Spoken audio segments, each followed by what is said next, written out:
Presiden Prabowo Subianto geram terhadap para pengamat politik yang mensikapi pemerintahan yang ia pimpin dengan sikap pesimis. Dalam sebuah wawancara eksklusif dengan salah satu jurnalis senior Najwa Shihab, Prabowo menantang Refli Harun dan Rocky Gerung untuk berdiskusi terkait framing yang mereka lakukan terhadap pemerintahan yang ia pimpin. Tokoh-tokoh yang menstigma bahwa Indonesia gelap seharusnya memberikan solusi dan melakukan komunikasi, diskusi dengan pemerintahan untuk bersama-sama mencari solusi terbaik untuk kemajuan dan kemakmuran Indonesia. Presiden Prabowo Subianto mengajak seluruh elemen bangsa untuk bersama-sama membangun Indonesia dan mensejahterakan rakyat Indonesia. Presiden Republik Indonesia Prabowo Subianto menyatakan bahwa dirinya tidak anti kritik, namun dirinya meminta kepada pihak oposisi, para pihak yang senantiasa mengkritisi di podcast-podcast untuk bersama-sama dengan pemerintah mencari solusi terbaik untuk kemajuan Indonesia. Sekian puluh persen, Mbak Umi. What we do? Saya nggak teoritis, ya kan? Saya mau intervensi. Yang sudah kaya, yang sudah lumayan, tidak mau makan, nggak apa-apa. Jatah makanmu kasih ke yang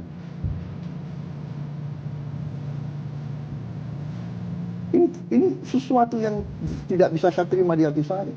Ada anak dikasih makan, telurnya dipotong, dibungkus. Guru, kenapa?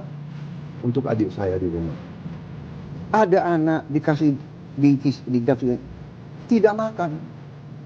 Kenapa? Ibu saya di rumah. Di rumah nggak ada nasi. Dia bicara dengan tidak sedih. Dia bilang, ini tidak bisa terjadi. Saya nggak terima. Saya sebagai pemimpin, saya sebagai patriot, bukan ini republik yang saya bela dari sejak muda. Jadi saya akan berjuang keras supaya tidak ada orang lapar di Republik Indonesia. Inti daripada RUU TNI ini sebetulnya hanya memperpanjang usia pensiun beberapa perwira tinggi. Gak ada niat TNI mau difungsi lagi, come on, ya kan? Nonsense itu saya katakan. Tidak ada niat TNI ya keluar dari politik. Coba buka sejarah. Di mana TNI keluar dari politik? Dalam sekian puluh tahun berapa? Waktu kejadian Divisi ABRI itu, ya memang Bung Karno yang ajak ABRI masuk karena kondisi Indonesia diserang, diganggu, PRI di Permesta, DITI, RMS. Akhirnya Presiden waktu itu Bung Karno mengatakan darurat perang. Kita jangan lihat kondisi sekarang, kita lihat kondisi tahun 50-an itu. Kondisi zaman berbeda-beda. Jadi menurut saya undang-undang TNI itu is a non-issue. Tidak ada niat semua pejabat tentara yang akan masuk jabatan-jabatan sipil pensiun dini. Hanya ada beberapa lembaga yang memang diizinkan. 14 itu. Intelligence, bencana alam. Ada kekhawatiran dari masyarakat sipil, Pak. Proses pembentukan undang-undang kita, proses legislasi, makin jauh dari rakyat, Pak. Tidak ada partisipasi publik yang bermakna. Dan menjadi semakin krusial hari-hari ini, Pak. Terutama karena kalau kita lihat daftar RUU yang akan segera dibahas di DPR, RUU kepolisian, RUU kejaksaan, hingga RUU penyiaran, Pak Presiden. Dan dalam berbagai RUU ini tampak ada pola yang mirip, Pak. Wewenang aparat negara diperbesar, warga negara diperkecil perannya. Saya spesifik mau bertanya soal RUU Polri, Pak. Karena di situ tampak bahwa kewenangan kepolisian akan ditambah, padahal justru isu krusialnya adalah pengawasan yang minim. Dilihat dari berbagai abuse of power yang dilakukan oleh aparat, dari mulai kasus pelecehan seksual perwira, dari mulai korupsi, dari bagaimana aksi kekerasan yang dilakukan aparat. Saya ingin tahu pendapat Bapak sebagai presiden pribadi, Bapak setuju polisi perlu diperluas kewenangannya atau justru malah harus ditambah pengawasan dan wewenangnya diperkecil, Pak Presiden? Baik, saya jawab ya. Jadi terima kasih. Ya, ini akan saya perhatikan. Saya memang percaya dengan sistem ya. Tadinya Menko Polkam, habis itu Kapolri. Kan ada juga kalau tidak salah apa itu oversight yang di atas Polri itu, komisi Kompolnas ya kan, itu juga terdiri dari tokoh-tokoh itu kan. Kemudian kita juga punya, ya kita kan punya sistem politik bahwa semua undang-undang itu kan dibahas oleh semua partai politik yang dipilih oleh rakyat, kan begitu kan? Ya, jadi itu ya. Tapi terima kasih masukan itu, saya akan kasih perhatian khusus sekarang. Mungkin alinea demi alinea akan saya pelajari. Ya. Sebetulnya tadinya saya anggap undang-undang TNI adalah hanya masalah yang krusial, itu kan hanya masalah penundaan penambahan usia pensiun. Tiga pasal, Pak. Iya. Tapi yang intinya kan itu yang ada perubahan. Yang lain kan tidak ada. Tapi kita nggak tahu ada apa enggak, Pak. Soalnya nggak pernah dibuka. Loh, tapi kan dipelajari oleh semua partai, termasuk partai oposisi di luar pemerintah kita. Dan Iya kan? kembali ke itu Pak, karena prosesnya yang tidak transparan, draft yang terkadang kerap kali tidak terbuka. Kemudian juga pertemuan bahkan sudah diketok belum dikasih tahu. Pertemuan bukan di lembaga DPR tetapi di luar ruangan parlemen begitu. Ya maaf ya, tapi ini kan sudah berjalan belasan tahun. Anda paham kan, kadang-kadang orang itu istilahnya menyelesaikan suatu masalah itu kadang-kadang ada istilah konsinyir. Mereka kerja berapa hari tanpa berhenti loh itu. Tapi Ya. kuncinya rakyat Jadi, tidak mendapatkan akses Iya, untuk nah ikut, Pak. oke, itu Jadi peran rakyat tidak ada. Itu oke, mekanisme itu bisa kita perbaiki. Tapi kan ada beredar naskah-naskah ngarang karangan kan begitu kan? Karena naskah resminya tidak diberikan, Iya, Pak. come on. Kan Anda kan punya wakil rakyat. Kan ada sekian ratus wakil rakyat. Tidak semua di pemerintahan. Benar nggak? 80% koalisi Bapak. Iya, 80%, oke. Tapi kan kalau mereka tidak setuju, bagaimana? Jadi dalam arti, mari kita koreksi itu. Kalau tidak puas dengan transparansi, kita bikin transparan. Tapi jangan ngarang gitu loh, ya kan?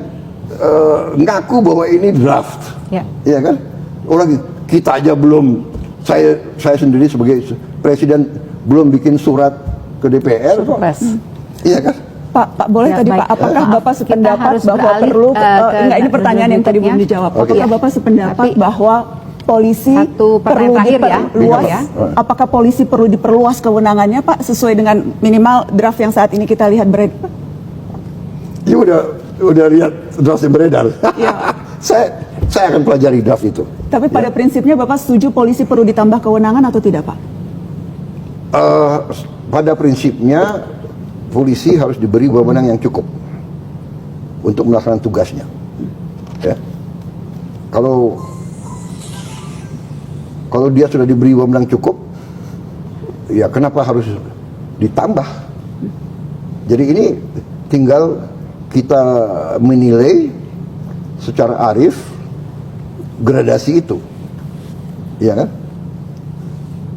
Kalau polisi sudah diberi wewenang yang cukup untuk melaksanakan tugasnya, ya kan, untuk memberantas kriminalitas, memberantas penyelundupan, narkoba dan sebagainya, melindungi masyarakat, keamanan tertib, saya kira cukup. Kenapa kita harus, ya kan, mencari-cari? Menurut saya.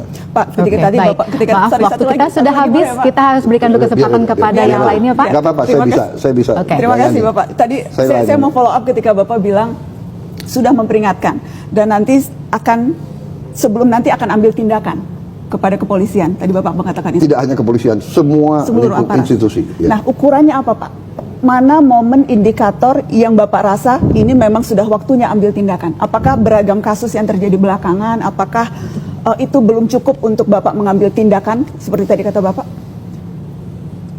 Saya kira kita bisa melihat ya, saya umpamanya nanti akan menilai apakah penyelundupan narkoba berkurang. Kedua, apakah penyelundupan barang-barang terlarang berkurang, ya. Intinya itu yang saya sampaikan ke semua aparat penegak hukum. Narkoba harus kita perangi, sangat berbahaya untuk anak-anak kita, cucu-cucu kita. Very dangerous is narkoba, ya. Kemudian penyelundupan barang-barang itu membunuh pabrik-pabrik. Itu berarti membahayakan kehidupan ratusan ribu rakyat kita. Itu saya sampaikan kepada Kapolri, saya sampaikan kepada Jaksa Agung, kepada penegak-penegak hukum lain. Saya minta diperhatikan masalah ini. Tapi saya terima, nanti akan saya bicarakan dengan tokoh-tokoh koalisi supaya ada transparansi. Tiap undang-undang ya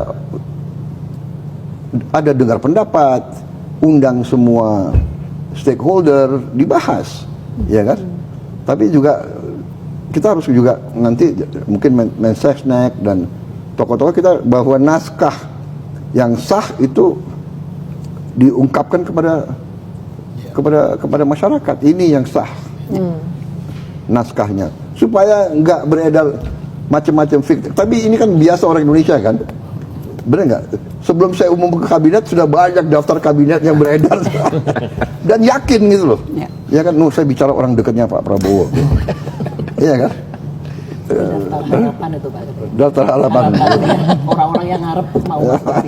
Terima kasih Bapak Presiden. Jadi Coba perhatikan secara objektif ya, dan jujur ya.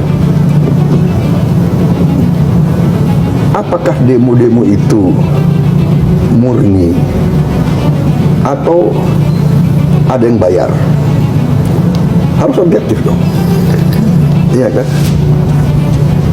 Pertama, ada demo melawan efisiensi. Demo katanya dana pendidikan akan dikurangi. Demo, jadi harus objektif. Kita bukan anak kecil, Mbak Uni, ya kan?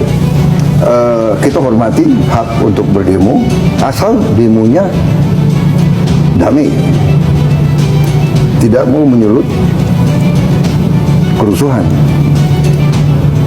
Nah, kalau bakar-bakar ban itu bukan damai. Jadi selalu dalam pengelolaan suatu negara kita waspada. Apakah ada kelompok-kelompok atau kekuatan-kekuatan asing yang ingin adu domba? Pemerintah Trump membubarkan USAID dan di situ ketemu bukti-bukti bahwa USAID membiayai banyak LSM-LSM di mana-mana. Bahkan ini kan keluar semua. It's public knowledge, Mbak Uni. Jadi saya mengajak kita berpikir dengan jernih, ya kan? Demo itu hak, tapi juga kalau demo dibuat untuk menimbulkan kekacauan dan kerusuhan, ini menurut saya adalah melawan kepentingan nasional dan melawan kepentingan rakyat.